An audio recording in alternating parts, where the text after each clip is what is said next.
कवी अरुण म्हात्रे यांच्या उपस्थितीत प्राध्यापक गोपाळ वेखंडे यांच्या 3 पुस्तकांचे प्रकाशन. किनवली येथील शहा विद्यालयाचे प्राचार्य गोपाळ वेखंडे यांच्या 3 पुस्तकांचे प्रकाशन ज्येष्ठ कवी अरुण म्हात्रे यांच्या हस्ते संपन्न झाले. कुंजल प्रतिष्ठान, महाराष्ट्र राज्य व माय मराठी प्रतिष्ठान यांच्या संयुक्त विद्यमाने या कार्यक्रमाचे आयोजन करण्यात आले होते.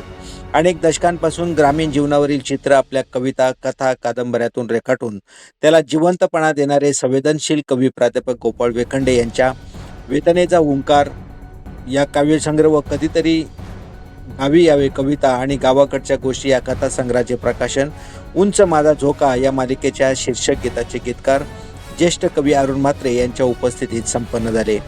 किनवलीतील शहा विद्यालयाच्या सभागृहात संपन्न झालेल्या या प्रकाशन सोहळ्यात मंचावर ज्येष्ठ साहित्यिक अरविंद म्हात्रे, शिक्षक क्रांती संघटना महाराष्ट्र राज्याध्यक्ष सुधीर घागस, कृषी तज्ज्ञ डॉक्टर प्रकाश भांगरत, गट शिक्षणाधिकारी हिराजी वेखंडे, सहाय्यक पोलीस निरीक्षक नितीन खैरनार, प्राध्यापक मधुकर हारणे, कथाकार गिरीश कंठे, गझलकार रवींद्र यशवंतराव, सेवानिवृत्त आदर्श शिक्षक विठ्ठल गगे, सेवानिवृत्त केंद्र प्रमुख हनुमंत चौधरी, सहाय्यक कृषी अधिकारी माहेश्वरी भोसले, अर्चना वेखंडे आदी मान्यवर उपस्थित होते.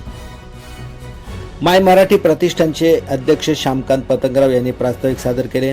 पुस्तक प्रकाशन प्रसंगी बाहेर पावसाची तुफान बॅटिंग सुरू असताना ज्येष्ठ कवी अरुण म्हात्रे यांनी आपल्या भाषणावेळी अनेक कविता, स्वरचित गीते सादर करून खचाखच भरलेल्या सभागृहातील प्रेक्षकांना खुर्चीला खिळवून ठेवले होते.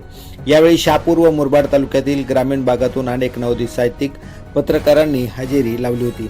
प्राध्यापक नवनीत यशवंतराव यांनी आपल्या खुमासदार शैलीत कार्यक्रमाचे सूत्रसंचालन केले.